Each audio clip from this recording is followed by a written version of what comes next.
Hi everyone, it's Helen here. Thank you for joining me for today's tutorial. So today we're going to be putting together the Dinky Handbags by Design purse. Isn't this lovely and gorgeous? And you might actually recognise this smaller version because this is the little baby sister of the larger one that you may have had from previous collections. So here is your size comparison if you manage to get your hands on this one here. Now you have a choice here. These sections here can either go outwards or you can have them folded inwards as well. So you have that little bit of leeway there on how you want your bag to actually look. So let's have a quick look at the die set. And also what we're going to be doing today is using one of the embossing folders, and if you are eyeing up this beautiful flower that Vicky has popped onto hers, it is from the Dinky Bows and Blooms die set. So you get the bows, the butterflies and the beautiful flowers and some sentiments in there as well.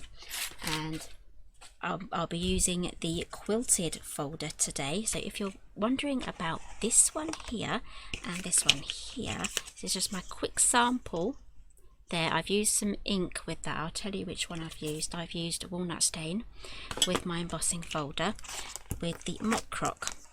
And today we are playing with the Quilted.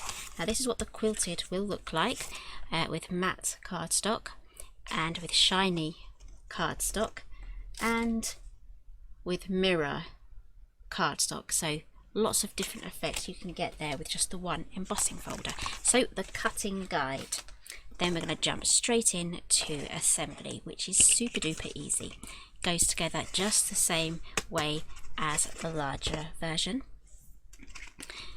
So here is the die set. You need to do 2 of the main bag pieces, 2 of the side gussets, 1 flap, 1 handle, and you also get some embellishments here, the little corner tab for the bottom there, little notch there, and also a little zippy thing as well.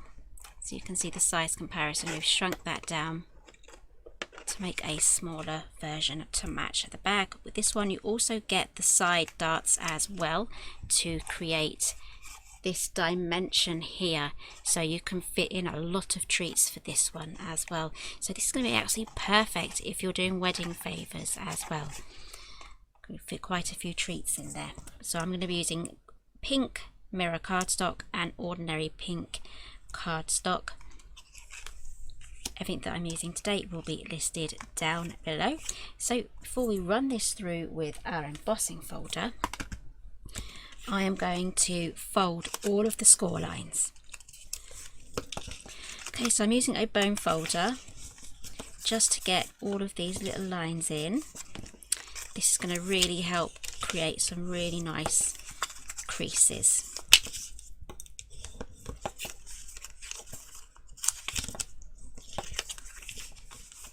Right, so when you get to this part, we have these little tabs here. There is a little bit of a score line there, so you just need to fold that back, just bend it back slightly, just so that it knows it's going in that direction. So when we glue this together, it's in the right place, just like that.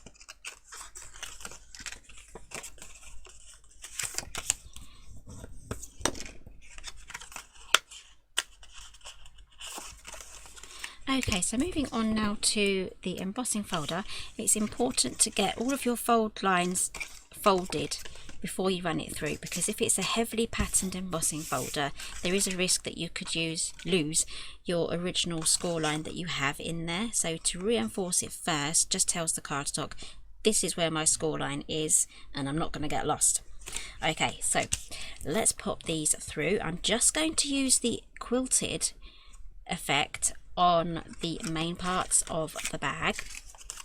Okay, I'm going to leave this because it's nice and shiny. I'm going to leave that to be the star of the show and be shiny on its own. So I think what I'm going to do is I'm going to run this through 4 times.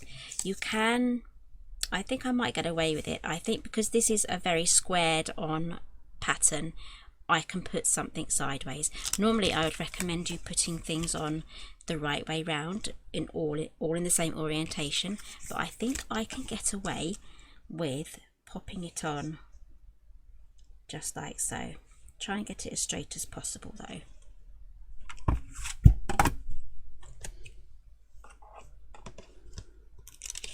Okay, so it's looking like that now.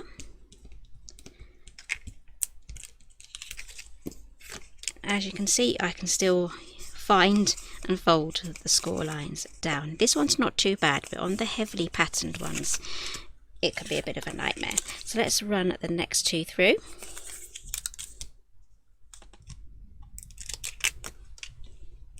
So if you want, you can do some more inking and things like that. I know picked raspberry will go really well with that shade of pink that I've used.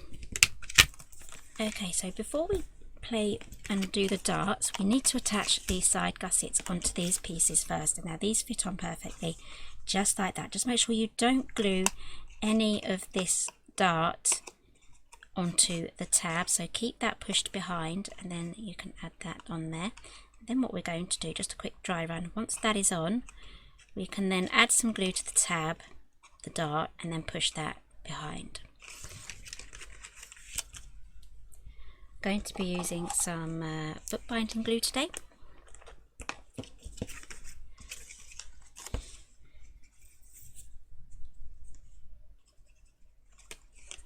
Okay, so I'm just going to add the front flap on because it's easier to get that done before we assemble the bag. So I'm just going to use some red tape here because it is mirror cardstock. It is going to want to not stick for quite a while if you use just the wet glue.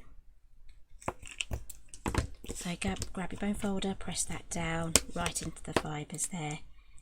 Gets rid of all the air bubbles. And I am actually going to use a little bit of glue as well, just on top.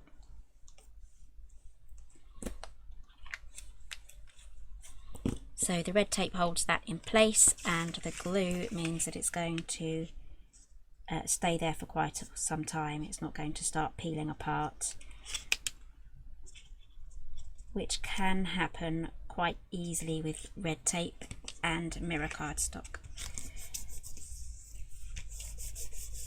Okay, so that is that popped together. Right, now we can start dealing with these tabs. So what I'm going to do is I am going to add just a tiny little bit of glue just to the corners here.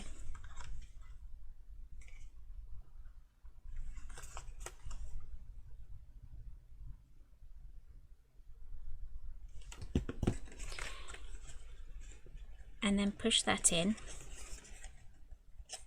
And then that will hold in place.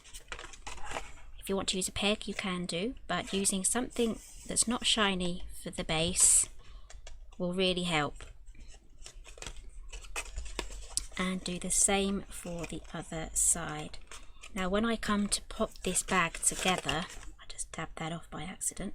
Now when I come to put this bag together, I am going to use some red tape because it's going to be really difficult to get this shaped to this end here. So I will use some red tape just to help me, or you can use some glue before you start popping these 3D parts together, and then actually do the 3D parts once it's already popped together like that. But it depends, you know, how big your hands are. I have quite small hands, so I could actually pop this together and start fiddling with the darts just like so. But if you don't like fiddly work and things like that, then it's easier to do it this way.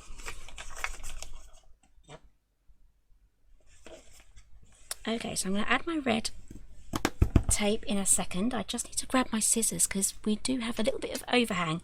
It doesn't matter if the overhang's here once it's already put together, but just to make things easier, I am going to trim that off. It's not necessary, but just going to trim that off just to help me line everything up, and pop this away.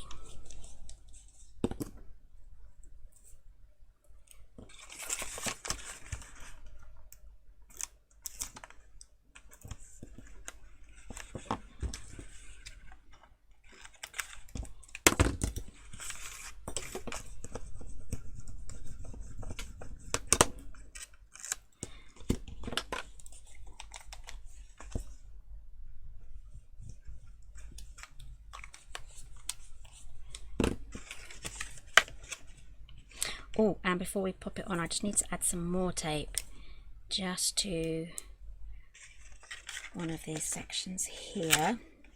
This is really going to help us put the bag together right at the end where it gets a bit fiddly. It's already getting fiddly because it's shaped.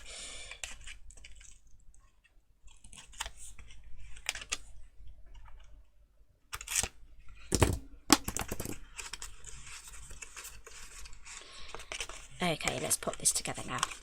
So I'm going to start at the top here.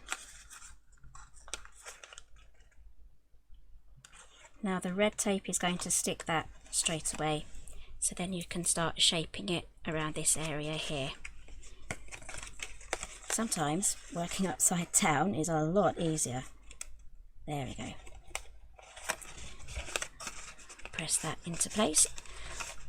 I've got the glue there as well. And now we can start dealing with the bottom end. Oh, that a little bit of glue's come off there. I didn't wait for that to dry. So I'm going to add some glue just here. If this happens to you, just add a bit of glue. Press it down. Get all your tabs in the right place first, and then press it in. There we go. It will sort itself out once the bottom flaps are sorted. Add more glue. In our flaps there, and press that down, and then that will go on like that. So let's just take off. There is going to be a little bit of excess tape because I didn't use one thin enough, but we can sort that out in a moment. So grab your bone folder and then you can press that in.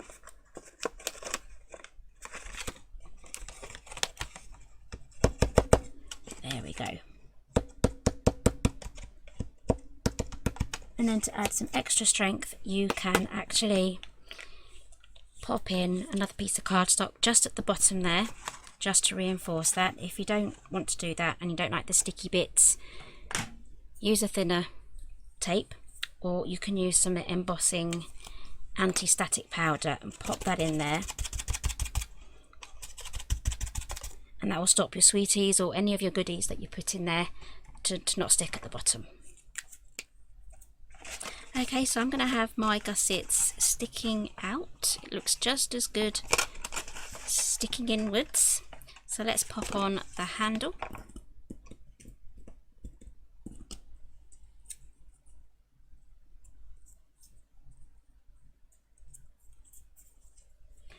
And to curl it, just use your bone folder.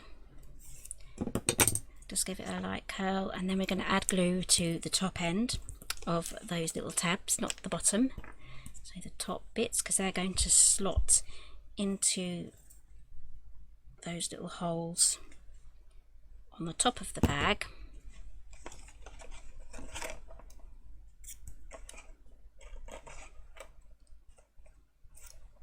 Just like so. And then if you want to add a magnet, you can do, or a glue dot, or a trimmed down piece of Velcro, which I have here. I'm wearing my big jumper today because it is a bit cold. So these are little Velcro ones. I trim them down to make them smaller. I'll link those down below. And I'm going to quickly use a little glue dot here.